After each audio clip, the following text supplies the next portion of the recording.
Imagine standing alone in a Wyoming canyon in 1825 with the temperature crashing to 30 below zero, the wind screaming through the cracks in your log walls, and every breath you take turning into ice crystals. Right in front of your face while your neighbors are already chopping wood at midnight, just to stop their fingers from turning black. Most trappers that winter were burning 3 or 4 full cords of wood every single month, feeding open fireplaces that sent 80% of the heat straight up the chimney, leaving them exhausted, half frozen, and barely able to trap enough beaver to survive. But one quiet German immigrant named Heinrich Wolff had built something the entire settlement swore was completely useless. An outdoor stove jammed against the back wall of his cabin that looked like it belonged in the yard instead of heating a home. They stood around laughing while he hauled thousands of pounds of river stone and fire brick for weeks, calling him crazy, saying the fire would never draw properly, the smoke would choke him out, or the whole thing would collapse and burn his cabin down in the middle of the night. Heinrich just kept working because back in Germany, his father had built those massive tile stoves that held heat for an entire day from one good fire. And Heinrich knew the frontier was killing men who heated their homes the wrong way. He designed his stove with a tiny firebox you could actually load from outside the cabin, so you never had to open the door in a blizzard.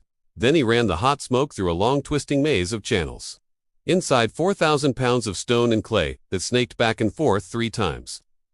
Before finally exiting the chimney high above, the trappers thought it was backwards because the smoke didn't T-shoot straight up like it was supposed to.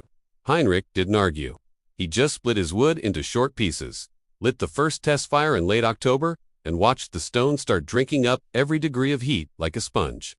By the time the real winter storms rolled in, that stove was ready. And as the first big blizzard hit and the temperature kept dropping, Heinrich stepped outside in the dark, loaded one more armful from the protected woodpile without even entering the cabin, closed the outdoor door, and went back inside to wait.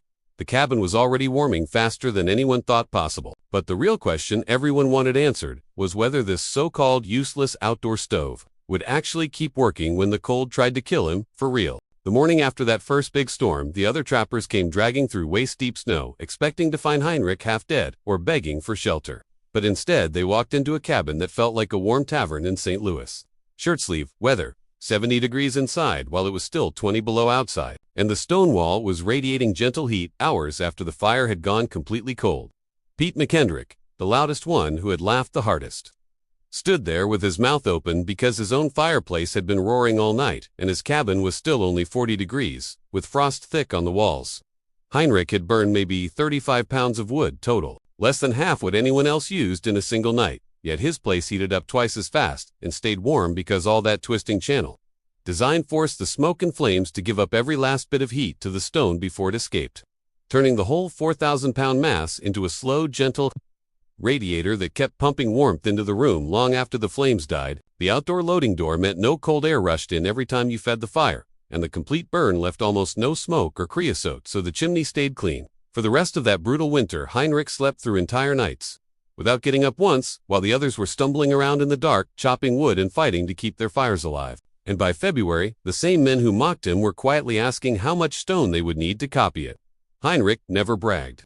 He just explained that heat loves to hide in heavy things, and once the stone gets hot, it gives the warmth back slow and steady instead of wasting it up the chimney like their open fireplaces did. People started calling it the backward stove because everything about it looked wrong at first glance.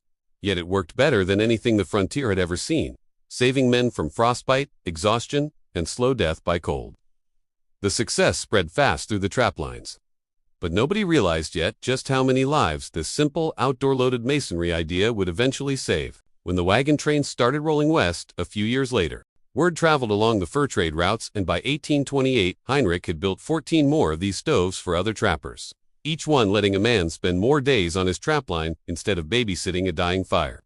And when the beaver trade collapsed in the 1830s, he switched to guiding wagon trains and built over 60 of them for settlers heading to Oregon and California, charging $15 each and teaching families how one morning fire could keep an entire cabin comfortable until the next evening, even in the high plains blizzards. Those stoves literally changed who survived the journey west because families arrived with more strength, fewer frozen toes, and enough energy left to start farming instead of spending all winter just trying not to freeze. Heinrich himself lived to 77, comfortable and respected. Proof that sometimes the old ways from the old country beat everything the new land had invented. Today we finally understand the science: thermal mass, complete combustion, radiant heat.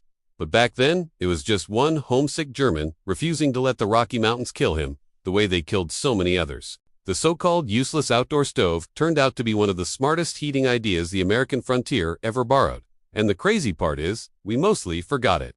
If you like these forgotten real stories that actually helped people survive impossible winters, give this video a thumbs up right now.